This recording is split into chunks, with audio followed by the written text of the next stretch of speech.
Ben ritrovati, eccoci al consueto appuntamento con la rubrica Family, Salute e Benessere.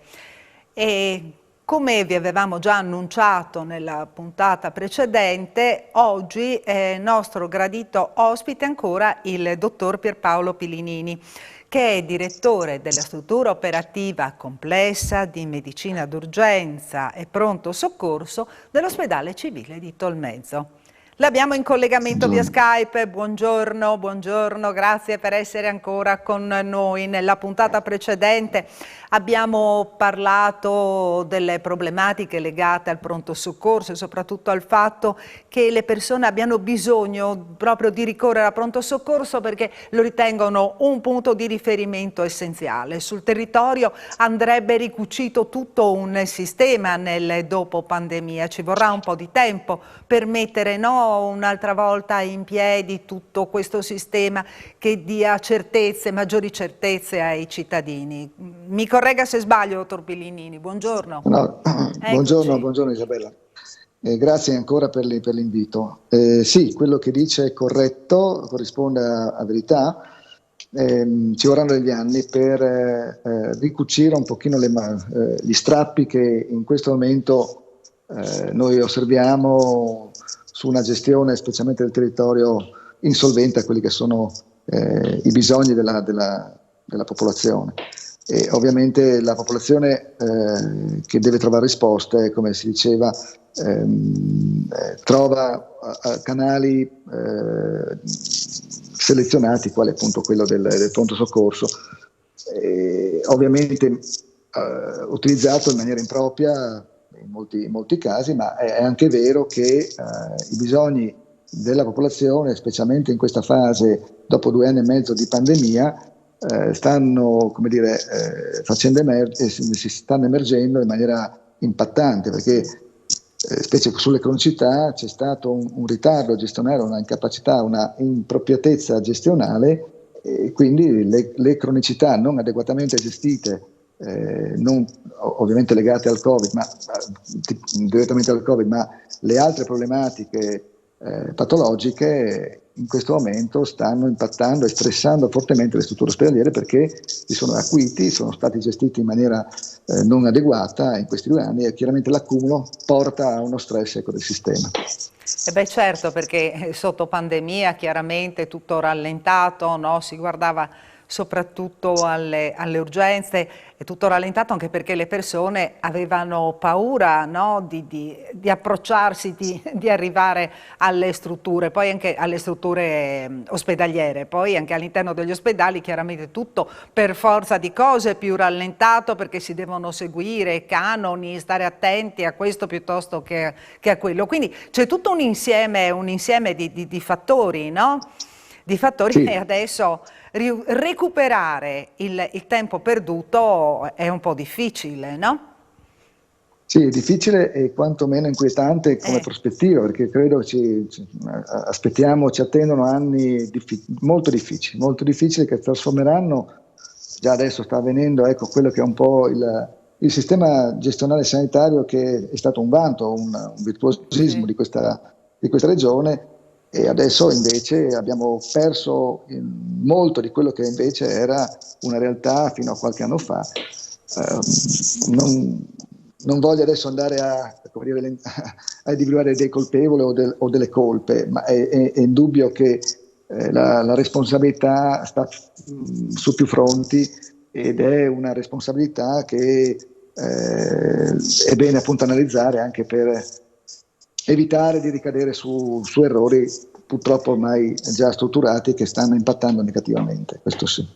Senta, approfittiamo appunto del fatto, parliamo di cose un pochino più leggere, no? Meno problematiche pressanti come queste.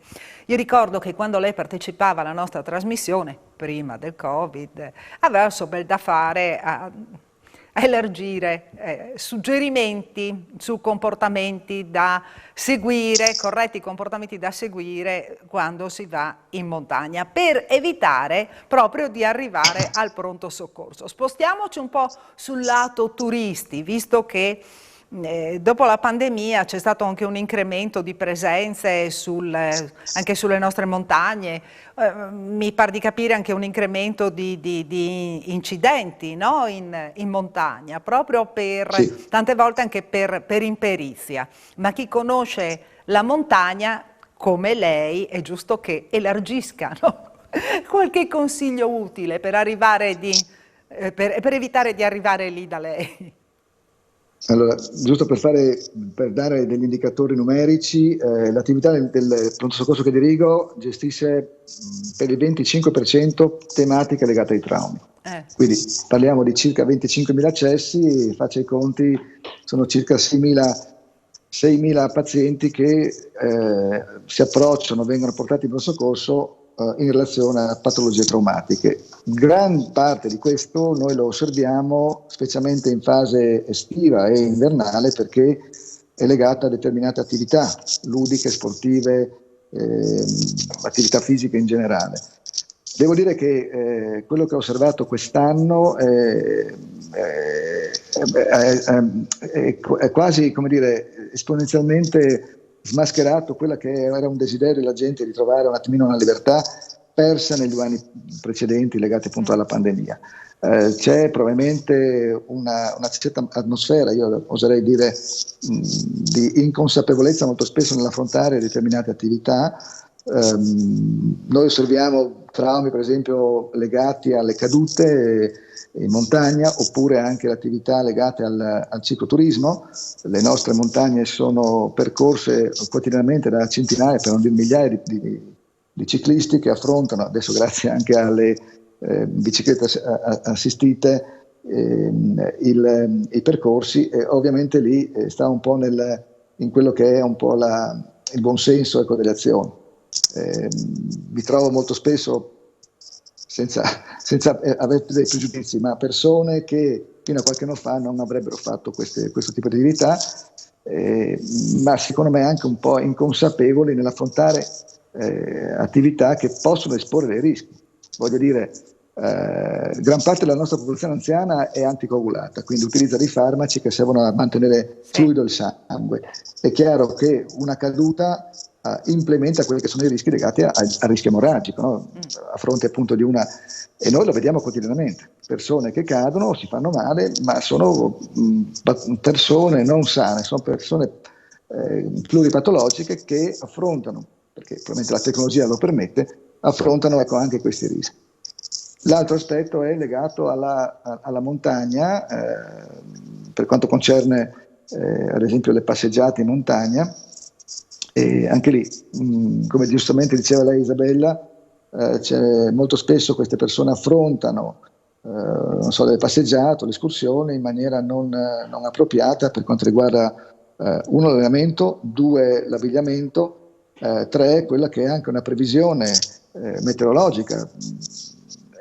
Quotidiano molto spesso il fatto di dover andare a recuperare gente sprovveduta che affronta la montagna magari con delle previsioni meteorologiche che non davano come dire, condizioni ottimali, oppure il fatto che inciampino perché non hanno la calzatura adeguata, oppure insomma, tutta una serie di fattori che ovviamente dovrebbero sottendere a una preparazione diversa e anche a una forma di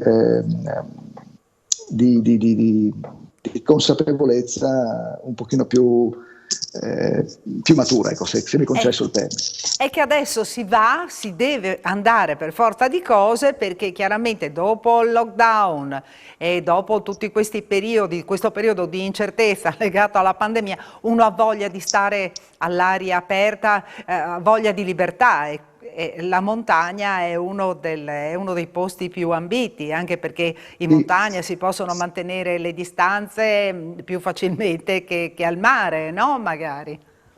Sì, questo è vero Isabella, però dobbiamo essere coerenti un pochino anche con la conoscenza di quello che è la possibilità di un intervento. Un conto è cadere a feletto e un conto è cadere diciamo al rifugio Tolazzi, per dire, oppure al rifugio Volaia. Ma uno non ci pensa, prende e va, no? tante occasioni. Esatto. Ho voglia di farmi una passeggiata in montagna e magari si ritrova davanti a situazioni difficili, un pochino più, ma riesco forse a superarla, e poi accade, perché già accade ai professionisti, accade ai grandi esperti, figuriamoci a chi la montagna non la vive frequentemente, no?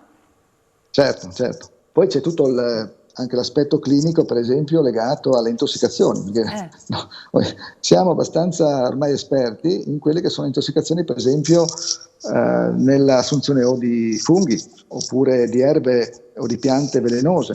E purtroppo c'è una percentuale di accesso a pronto soccorso legata anche a queste cose, quindi anche lì io consiglio che prima di mangiare, raccogliere, mangiare appunto piante o comunque alimenti non, cioè funghi per dire, non conosciuti, è meglio rivolgersi appunto alle persone esperte. Abbiamo poi ovviamente altri tipi di problemi insiti un pochino a quella che è la montagna, che riguarda anche diciamo, l'esposizione, non in questo periodo ma più avanti, l'esposizione appunto a quelli che sono i rischi ambientali, gli assideramenti per esempio.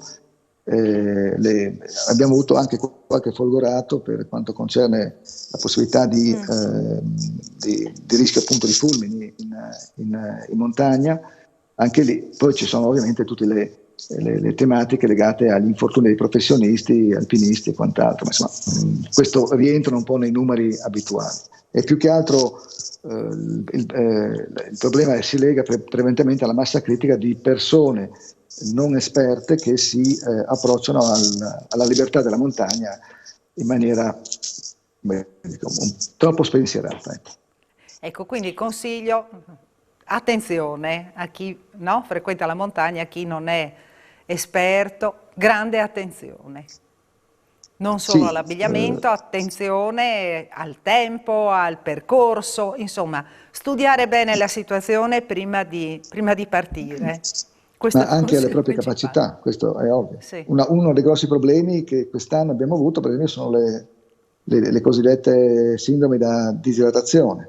Pazienti anche giovani, ma specialmente appunto gli anziani, che magari facendo terapia diuretica o comunque terapie cardiovascolari, con i rischi appunto di esporsi a delle condizioni legate alle disidratazioni elevate. Pazienti fragili che affrontano, in virtù di questo concetto di onnipotenza, ecco, se mi è concesso il termine, affrontano magari attività non calibrate secondo appunto le proprie possibilità.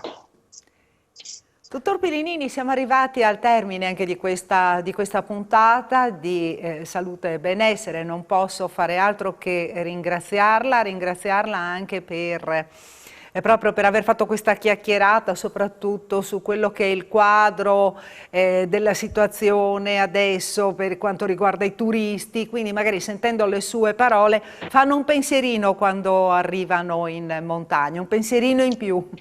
Bene, grazie per essere stato con noi, grazie ai nostri amici telespettatori. Prossimo appuntamento con Salute e Benessere è per martedì prossimo, sempre alla stessa ora. Arrivederci.